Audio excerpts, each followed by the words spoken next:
تفسیر سورہ بقرہ۔ سامعین، سورہ بقرہ کے فضائل سماعت کیجیے۔ مسند احمد، صحیح مسلم، ترمذی اور نسائی میں حدیث ہے کہ اپنے گھروں کو قبریں نہ بناؤ، جس گھر میں سورہ بقرہ پڑھی جائے وہاں شیطان داخل نہیں ہو سکتا۔ عبداللہ بن مسعود رضی اللہ عنہ سے بھی اسی طرح کا قول منقول ہے۔ اسے نسائی نے عمل الیوم واللیلہ میں اور حاکم نے مستدرک میں روایت کیا ہے اور اس کی سند کو صحیح کہا ہے۔ مسند دارمی میں ابن مسعود رضی اللہ عنہ سے روایت ہے کہ جس گھر میں سورہ بقرہ پڑھی جائے اس گھر سے شیطان گوز مارتا ہوا بھاگ جاتا ہے۔ ہر چیز کی اونچائی ہوتی ہے اور قرآن کی اونچائی سورہ بقرہ ہے۔ ہر چیز کا لباب ہوتا ہے اور قرآن کا لباب مفصل کی صورتیں ہیں۔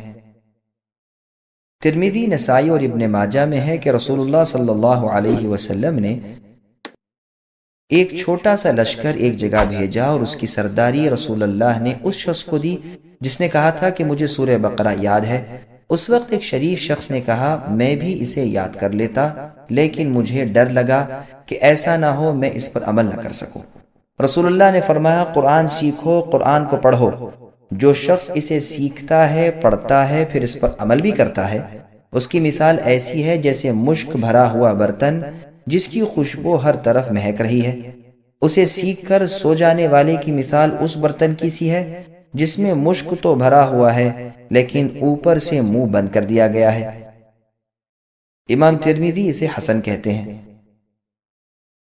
صحیح بخاری میں ہے کہ اسید بن حضیر رضی اللہ عنہ نے ایک مرتبہ رات کو سورہ بقرہ کی تلاوت شروع کی۔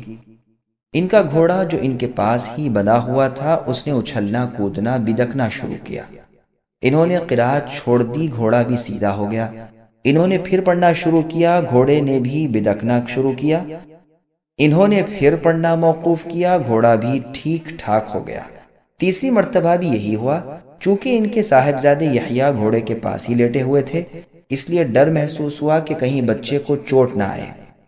قرآن پڑھنا بند کر کے اسے اٹھا لیا، آسمان کی طرف دیکھا کہ جانور کے بدکنے کی کیا وجہ ہے۔ صبح رسول اللہ صلی اللہ علیہ وسلم کی خدمت میں آ کر واقعہ بیان کرنے لگے۔ آپ سنتے جاتے ہیں اور فرماتے جاتے ہیں اسید پڑھتے چلے جاؤ۔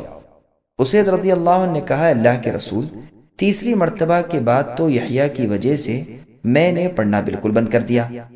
اب جو نگاہ اٹھی تو کیا دیکھتا ہوں کہ ایک نورانی چیز سایہ دار ابر کی طرح کی ہے اور اس میں چراغوں کی طرح کی روشنی ہے۔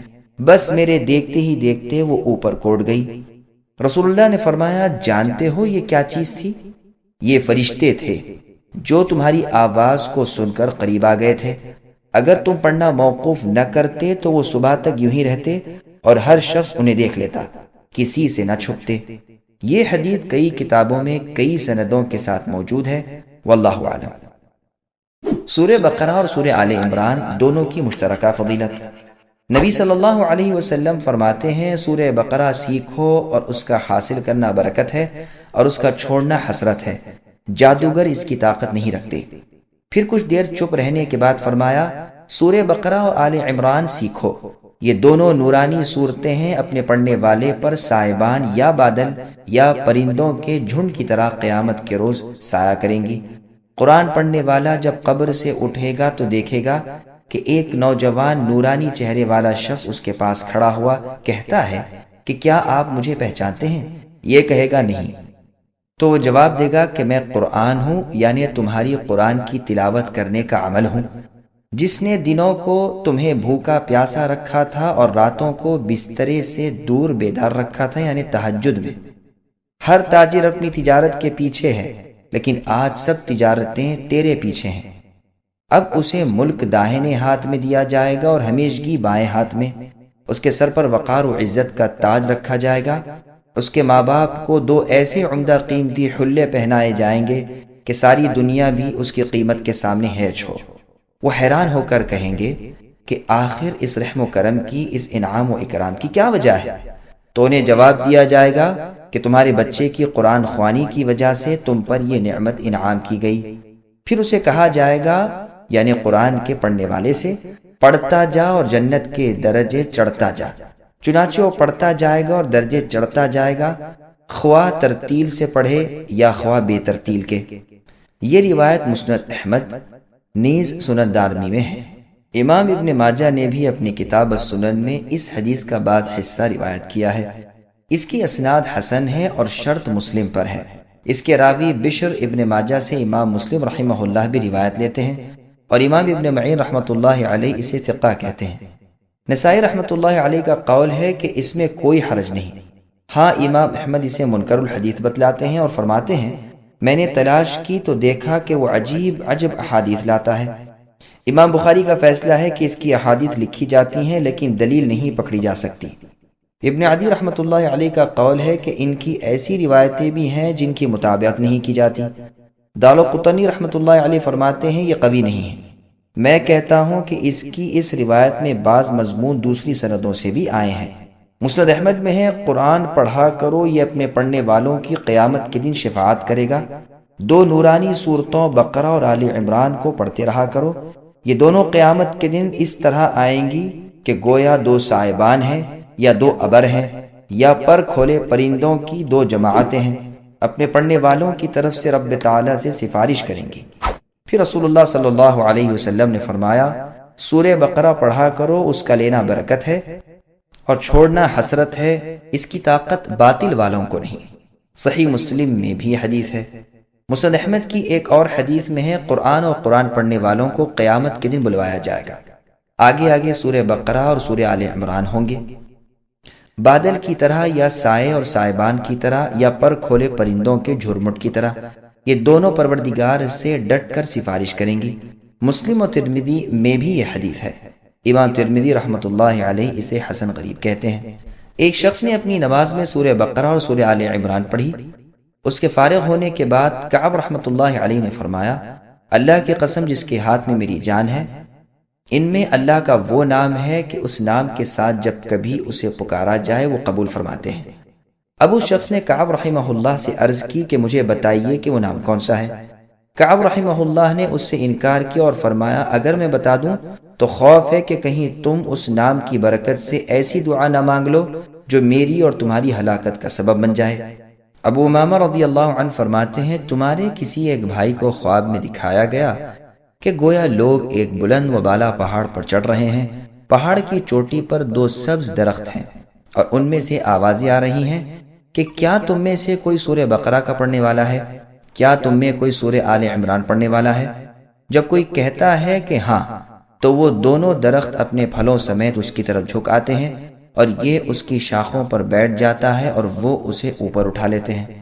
ام الدرداء رضی اللہ عنہ فرماتی ہیں کہ ایک قرآن پڑھے ہوئے شخص نے اپنے پڑوسی کو مار ڈالا، پھر قصاص میں وہ بھی مارا گیا، پس قرآن کریم ایک ایک سورت ہو کر الگ ہونا شروع ہوا، یہاں تک کہ اس کے پاس سورہ آل عمران اور سورہ بقرہ رہ گئیں۔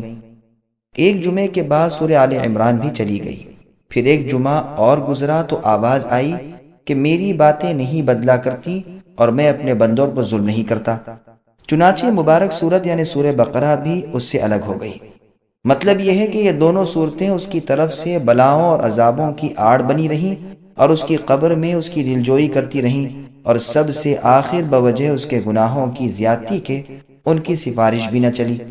یزید ابن اسود الجرشی رحمۃ اللہ علیہ کہتے ہیں کہ ان دونوں صورتوں کو دن میں پڑھنے والا دن بھر نفاق سے بری رہتا ہے اور رات کو پڑھنے والا ساری رات نفاق سے بری رہتا ہے۔ خود یزید رحمۃ اللہ علیہ اپنے معمول کے وظیفے قرآن کے علاوہ ان دونوں صورتوں کو ہر صبح و شام پڑھا کرتے تھے۔ صحیح بخاری اور مسلم میں ہے رسول اللہ صلی اللہ علیہ وسلم نے ان دونوں صورتوں کو 1 رکعت میں پڑھا، یعنی رات کی نماز تہجد میں۔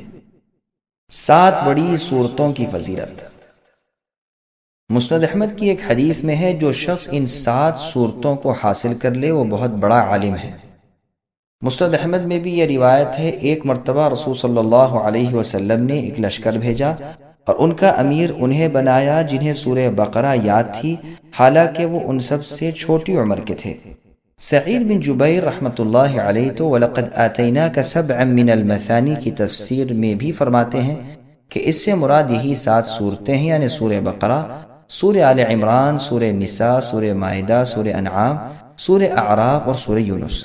مجاہد، مکحول، عطیہ ابن قیس، ابو محمد فارسی، شداد ابن اوس، یحییٰ ابن حارث ذماری سے بھی یہی منقول ہے۔ سورہ بقرہ کا مقام نزول اور مزید معلومات۔ سورہ بقرہ ساری کی ساری مدینہ منورہ میں نازل ہوئی ہے، اور شروع میں جو صورتیں نازل ہوئیں ان میں سے ایک یہ بھی ہے۔ البتہ اس کی ایک آیت واتقوا یوما ترجعون فیہ الی اللہ سب سے آخر میں نازل ہونے والی ہے، یعنی قرآن کریم میں سب سے آخر یہ آیت نازل ہوئی۔ ممکن ہے کہ نازل بعد میں ہوئی ہو، لیکن ہے اسی میں سے۔ اور اسی طرح سود کی حرمت کی آیات بھی سب سے آخر میں نازل ہوئی ہیں۔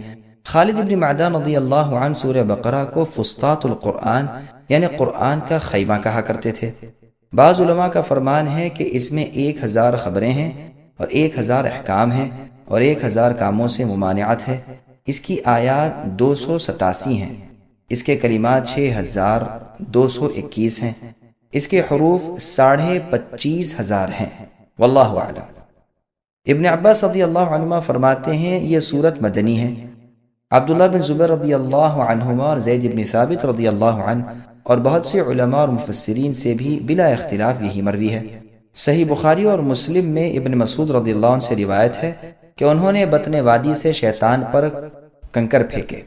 بیت اللہ ان کی بائیں جانب تھا اور مینا دائیں طرف، اور فرمایا اسی جگہ سے کنکر پھینکے تھے رسول صلی اللہ علیہ وسلم نے جن پر سورہ بقرہ اتری ہے۔